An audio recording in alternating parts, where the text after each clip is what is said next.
Assalamualaikum warahmatullahi wabarakatuh. A'udzu billahi minasyaitonir rajim. Bismillahirrahmanirrahim. Allahumma shalli ala Muhammad wa ala ali Muhammad. Alhamdulillahirabbil alamin. Rabbi shrah li sadri wa yassir li amri wahlul 'uqdatam min lisani yafqahu qawli. Rabbi zidni ilma warzuqni fahman.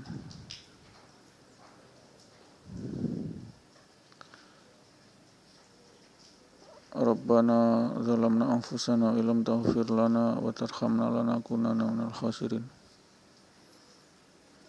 Fantashiru fil ardi wabtaghu min fadlillah. Ya ayyuhalladzina amanu taqullaha haqqa tuqatih wa la tamutunna illa wa antum muslimun.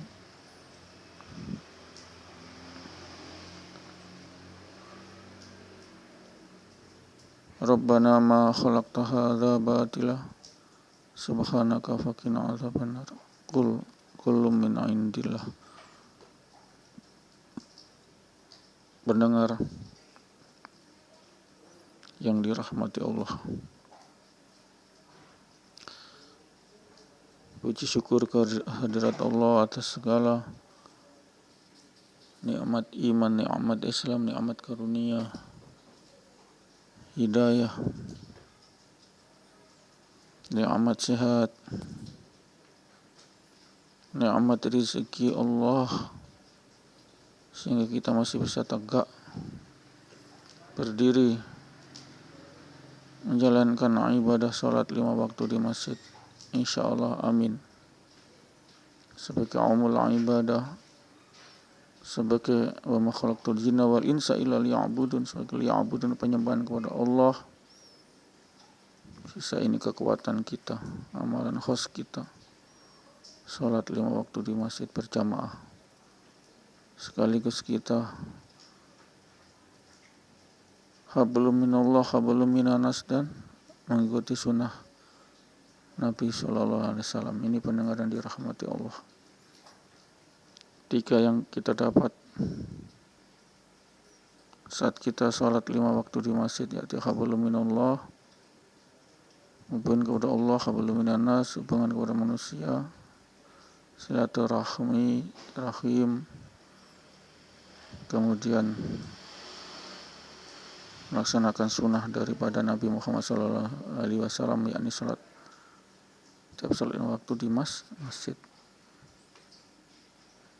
Mari kita jaga ini. Ini adalah pusaka Allah,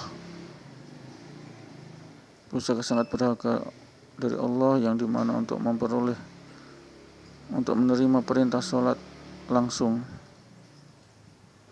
Allah mengutus Jibril untuk membawa Muhammad ke arsy Allah, singgahsana Allah, Sidratul Muntaha, langit saf 7. Ini karena agungnya ibadah salat ini, pendengar yang dirahmati Allah. Cuma 5 menit, 10 menit, tapi pahalanya sangat dahsyat. Efeknya terhadap tubuh kita sangat dahsyat, sehingga penyakit-penyakit yang sudah divonis dokter stadium 4, sudah stadium akhir, sudah tidak ada harapan hidup lagi, maka terapi sholat berjamaah 5 waktu di masjid, digotong oleh keluarganya, ahli warisnya itu yang sakit, itu terus menerus dari bulan ke bulan, maka sembuhlah dia, segar bugar. Ini pendengar yang dirahmati Allah. Berobatlah dengan sholat 5 waktu di masjid. Itu adalah obat yang paling mujarab bagi mereka yang senantiasa tidak sholat di masjid. Maka Allah akan beri teguran, musibah, sakit. Ini kenapa? Karena Allah, karena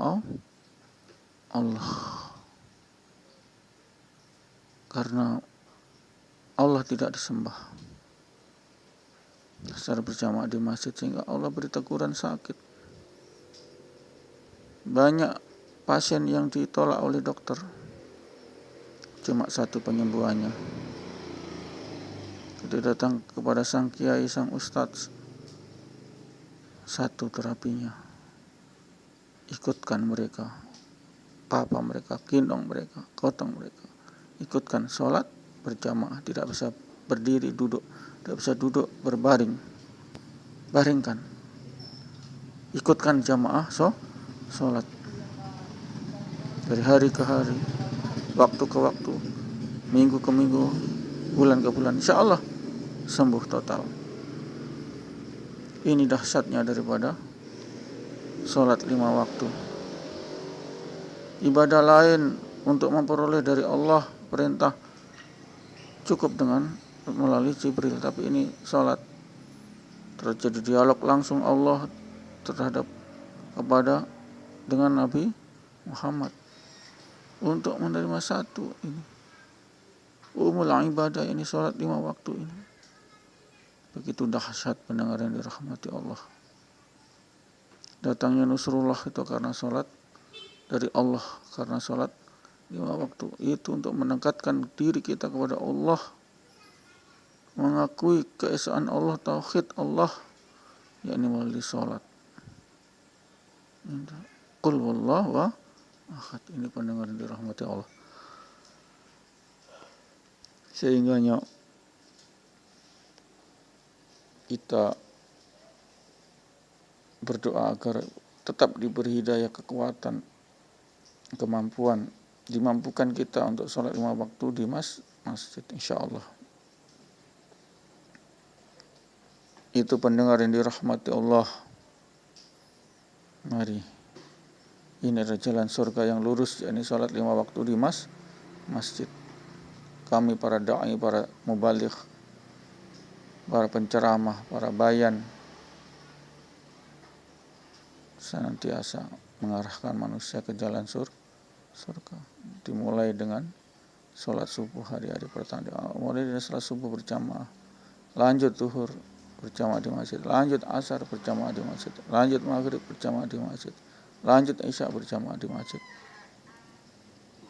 Ini pendengar yang dirahmati Allah, sehingganya tidak ada pengobatan yang paling mujarab kecuali sholat 5 waktu berjamaah di masjid. Tidak amalan yang paling Allah sukai kecuali apa? Sholat berjamaah 5 waktu di masjid. Ini Allah sukai karena setiap saat mereka disembah oleh hambanya, Allah disembah oleh hambanya melalui sholat 5 waktu. Kekuatan dahsyat ini pendengar dan rahmati Allah, yang tidak akan bisa meruntuhkan. Allah berpesan sholat. Ummati sholati. Rasulullah itu kata-kata terakhir Nabi Muhammad. Umatku sholati. Habis tutup usia Nabi Muhammad, sholat di masjid, sholatlah supaya sehat. Sholat bukan di rumah tapi di masjid, sesuai dengan apa? Sunnah Nabi.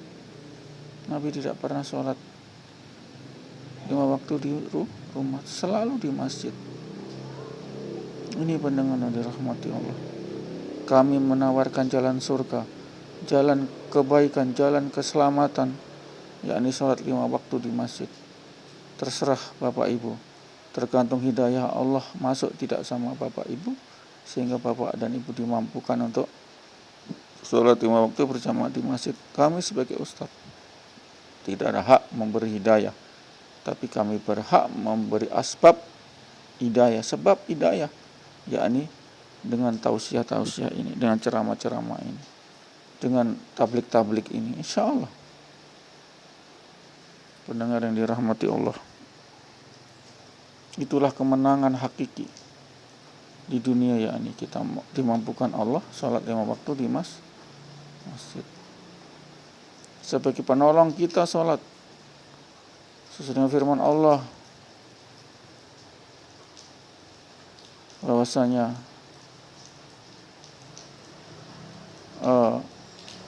carilah pertolongan Allah dengan sabar dan sholat.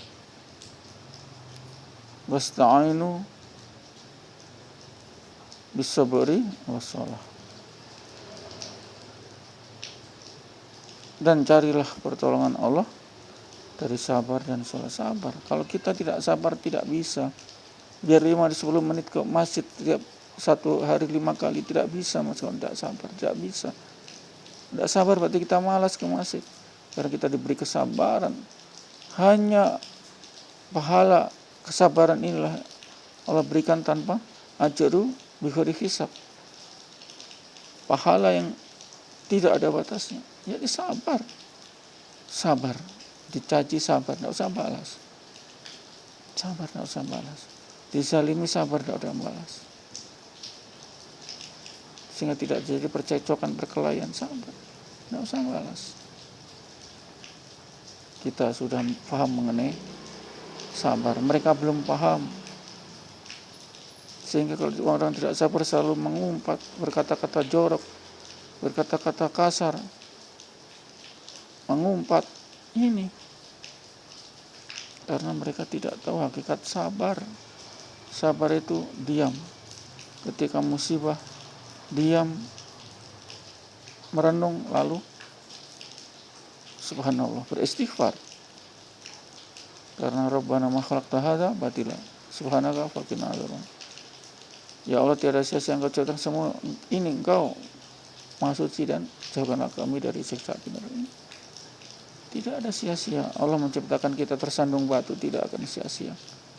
Untuk menegur kita yang kurang zikir sehingga kita membaca subhanallah, astagfirullah, bukan sumpah serapah saat kita ditimpa musibah tersandung batu dan lain-lain.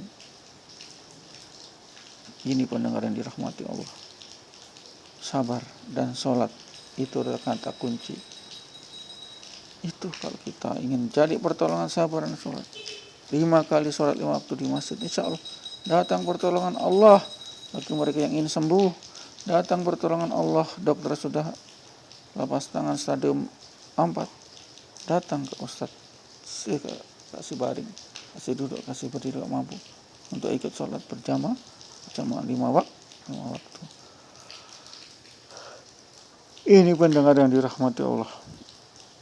Jalan ke surga pertama-tama yang kita lalui adalah hayya 'ala shalah subuh, kita bangun ke masjid. Hayya 'ala shalah zuhur, bangun kita ke masjid. Asar, hayya 'ala shalah, bangkit, bangun kita sholat ke masjid. Maghrib juga begitu, isya juga begitu. Ini benar. Itu dulu kita istiqomahkan. Insya Allah dengan itu kita dapat nusrullah, pertolongan Allah yang lebih besar lagi. Kita diberi kesabaran, sabar atas yang menimpa kita, karena itu adalah penggur dosa. Ini penggur dosa. Pendengar yang dirahmati Allah, ini jalan ke surga. Saya tawarkan ke Anda, jalan ke surga atau mau jalan ke neraka. Banyak sekarang itu ustadz yang ngajarin jalan ke neraka. Iya, ceramah ngalor ngidul. Oh, kalau kamu bersedekah akan dapat ini, dapat itu, dapat ini. Jangan berpandangan begitu. Kita bersedekah untuk Allah, untuk pahala akhir. Jangan kita sedekah 1.000 dapat 2.000, dapat 1 juta. Jangan. Kita bersedekah itu untuk pahala akhirat. Dunia itu apa sih?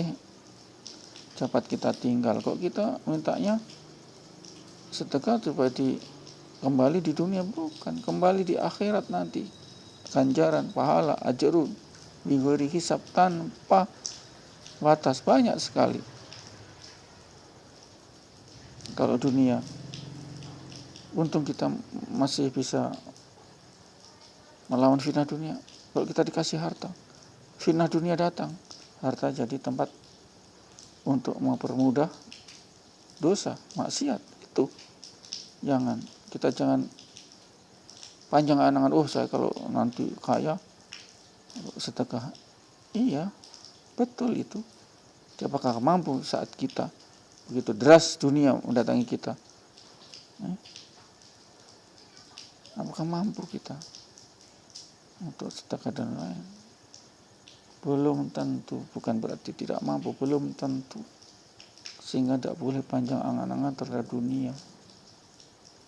Mereka yang panjang angan dunia, usaha apa? Bisnis pakai apa? Modal bank, rente. Iya, riba sama dengan mesinai. Ibu sendiri 70 kali, bayangkan itu. Rente kan bang, itu.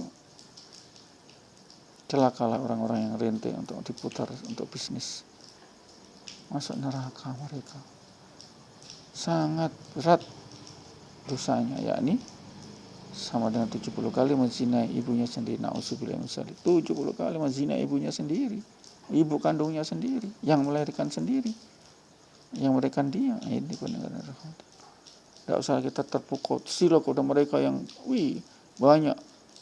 Pinjam uang di bank, putar ini, banyak karyawan, percetakan, kampus dan lain-lain. Mereka akan diazab mereka. Jangan coba-coba itu. Utang di bank, rente untuk dirikan universitas, untuk dirikan percetakan, akan diazab Bapak Ibu. Yakin karena rente itu riba 70 kali dosanya sama dengan menzinai ibu sendiri. Jangan macam-macam. Ini dalil ini. Nanti rasakan sendiri kalau sudah mati Bapak Ibu yang rente, pakai bisnis rente di bank untuk universitas, untuk percetakan. Menyesal nanti digepe, siksa kubur, digepe oleh tanah kubur, kemudian disiksa di api neraka. Na'udzubillah min dzalik. Saya ingatkan, Anda Bapak boleh lihat-lihat, santai-santai. Oke. Ketika Bapak sakaratul maut sudah, itulah pembalasan alam kubur orang-orang yang berrente. Rente untuk dari uang bank diputar untuk universitas, untuk percetakan, itu rente itu. Zina ibu sendiri dan mati dalam keadaan menzina ibunya sendiri. Na'udzubillah. 70 kali. Bayangkan itu. Laknatnya orang-orang yang pakai uang bank untuk diputar universitas, ataupun untuk modal universitas, atau untuk percetakan dan lain-lain, usaha dan lain-lain. Insyaallah pendengar yang dirahmati Allah, insyaallah kita sambung tausiah jalan ke surga ini insyaallah. Dan insyaallah doakan saya diberi kekuatan terus oleh Allah. Saya tidak sombong. Semua kulkulum ini adalah semua dari sisi Allah. Saya bisa ceramah karena ada cerdas karena Allah. Bukan cerdas saya membanggakan diri, bukan cerdas, tapi itu karena Allah semua. Aku dari setetes air yang hina, air mani ibu dan bapak, sempurnakan di rahim ibu. Jadilah saya, jabang baik, dikasih hidayah. La ilaha illallah, masuk surga. Insyaallah. Takhiri dengan kifrah majelis. Bismillahirrahmanirrahim. Subhanallah wa bihamdihi, subhanakallahumma wa bihamdika, asyhadu an la ilaha illa anta, astaghfiruka wa atubu ilaik. Assalamualaikum warahmatullahi wabarakatuh.